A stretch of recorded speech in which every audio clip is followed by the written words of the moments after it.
We're here this morning with the Oviedo Chicks. My name's Patty Toohey and I'm the launch coordinator at University Caroline United Methodist Church. Today we have with us Cops on Patrol, and we have Mary Blake and Diane Duffy. Would you like to tell us a little bit about what Cops on Patrol is and what you do? Sure. I am a volunteer with the City of Oviedo Police Department. I'm Community on Patrol.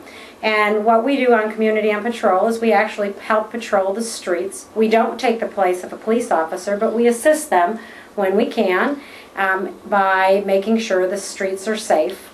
And it's a great program. If anyone's interested in volunteering, it's a terrific program to join. I know a lot of people know you already, but for the few that don't, Officer Duffy, I know I have children in elementary school, and Right. They come home talking about you and they go through the DARE program. What can you tell us about what you do for our schools? Like I said, mostly I work with all the children of the community. I teach at all 4 of the elementary schools. I teach the DARE program. I also go into the middle schools and the high school and teach the anti-bullying program. So basically, you can find me wherever there are kids. Vacation time's coming, and we're going to be leaving our homes and going about our fun times. What can we do to keep our houses safe? Well, one of the things not all citizens may be aware of is that the police department does provide an additional watch for you when you're away. And Diane, could you tell them a little more about that? Yeah, we call that the Extra Watch Program. And anytime you're going to leave your home for a vacation for more than a week, obviously it's going to be vacant and people notice the traffic just coming to a stop. So what we do is we fill out a form with the Oviedo Police Department. When units are available, we'll come and we will patrol around the area. We will get out of the patrol car, do a perimeter check on your house, and just make sure that everything's okay. But some things you can do to help us is some of the things that are obvious when people are away from their home is when the newspapers build up, when the mail builds up in the box. So you need to get a neighbor or get your newspaper stopped. You need to get someone to pick up your mail. Another really good tip that we can give is maybe put your lights on timers. And they don't have to stay on for a long period of time. What it does, it just gives the illusion that those lights going on and off in the front of the house, someone's turning them on and off. One of the most dangerous aspects on Facebook is when we check in. And I preach that to the kids all the time. We don't check in where we are. When you're going on vacation, you do not want to advertise that on Facebook. And please tell your teenage children, because they will do that. They're excited. They're going to put it on Facebook. We never put personal information on Facebook about our whereabouts, especially if we're leaving our house for a certain amount of period. When we post pictures on Facebook, I'm not a computer whiz, I'm a novice at this, but there is a way that people can determine where those pictures are taken so they know you are out of town. When we upload pictures from our phones, from our iPhones, if I'm supposed to be in Oviedo and I'm in Longwood and I'm posting pictures, that's easy to determine. I know a lot of us, when our kids get to be a certain age, we give them a key and they get home before us. We call them latchkey kids. And when they come home, when they're doing that, what kind of advice do you have for that type of situation so the parents can feel more comfortable and they can do the right thing in that situation? What do you... Well, some of the important things are to tell your children to never answer the door. They never know who is going to be at the door, and it's safest to just say to them, just don't answer it.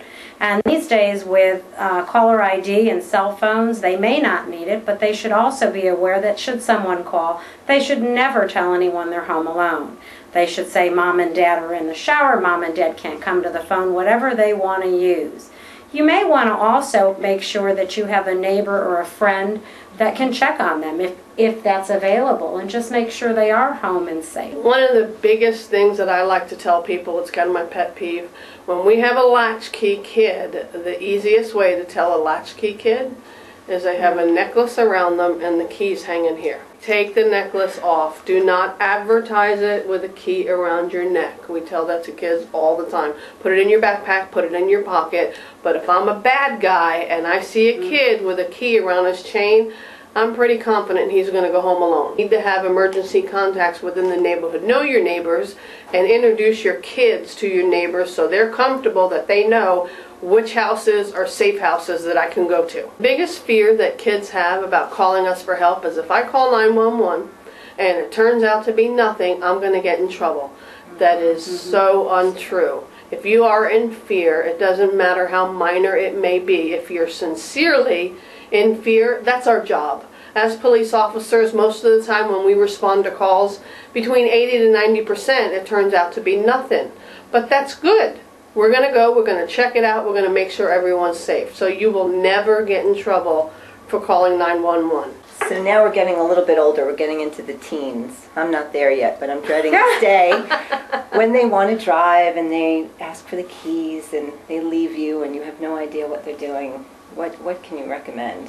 Well, some of the basic recommendations are to tell your children to always drive with their doors locked and make sure they have gas. It's very common for a teenager to, and you all remember this, okay, I'm an empty. Let's see how far I can go. Yep. The other thing is, please be sure to tell them when they're pulling into a parking lot to park, they should park in a well-lighted area.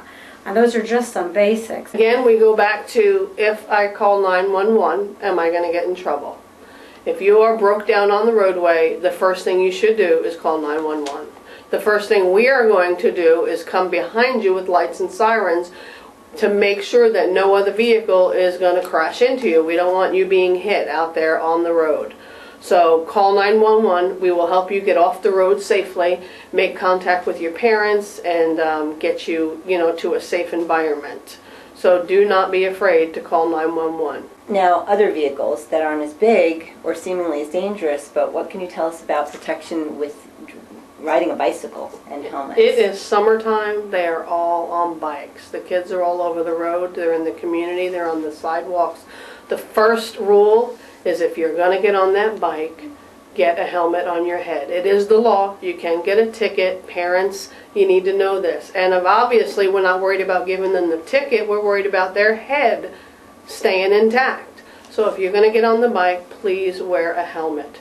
The other thing is, if you are on the sidewalk, you are considered a bicycle. Younger kids, elementary level, sometimes sixth graders, you want to stay on the sidewalk, on the bike paths in your communities. The older kids, you're going to go on the road and ride with traffic. The thing we need to know about bikes on the roadway is once you take that bicycle and put it in the street with a vehicle, your bike has now become a vehicle. That means you have to obey all the same traffic laws as any other car, any other vehicle. We stop at stop signs, we stop at red lights, we yield to pedestrians. You're not a pedestrian, you're on a vehicle because you're on a bike in the roadway. But most important, please wear the helmet. Finally, we have something going on called National Night Out that's coming up. What can you tell us about this? Diane? Yeah. National Night Out, we do once a year. It's an event in Oviedo where all the communities come out. It's kind of like a big block party. And the purpose of this, crime prevention in our city, and it is national, so we do it all across the country. Oviedo is really big on this. Last year, I think we had over 25 yeah. over 25 communities come out. Okay. So we come out, we have games, we have police officers roaming around, we have the fire department roaming around, motor officers, and there's several different events in each community. You can bring out a grill and grill hot dogs.